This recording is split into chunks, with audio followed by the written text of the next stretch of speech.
खरं म्हणजे छत्रपती शिवाजी महाराज हे आमचं महाराष्ट्राचं आराध्य दैवत आहे। छत्रपती संभाजी महाराज हे आमचं आराध्य दैवत आहे आणि या छत्रपती संभाजी महाराजांचा हलाल करून त्यांना 40 दिवस त्यांचा छळ करून त्यांचे जे हाल करून त्यांची निर्गुण त्यांना ठार मारलं गेलं। हा क्रूर कर्मा औरंगजेब त्या आपण छावा सिनेमात बघितलं तर अंगावर काटे उभे राहतील। त्याच्यामध्ये औरंगजेबाचं कौर्य आणि छत्रपती संभाजी महाराजांचं शौर्य दाखवलेलं आहे।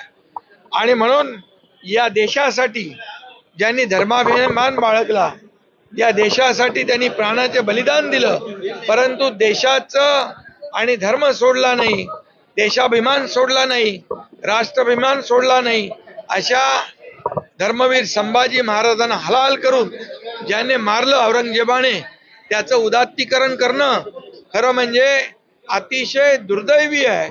निषेध जेवढा याचा करू तेवढा थोडा आहे।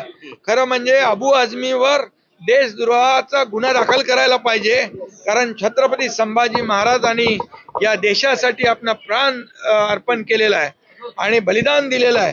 आणि म्हणून खरं म्हणजे या अबू आझमी हिला औरंगजेब चांगला प्रशासक होता त्याचं कौतुक करणं हे तर महापाप आहे। आणि म्हणून या अबू आझमी यांनी माफी मागितली पाहिजे आणि खऱ्या अर्थाने यांच्यावर ज्यांनी देशभक्ती दाखवली त्यांच्या विरोधामध्ये बोलणं हा खऱ्या अर्थाने देशद्रोह आहे।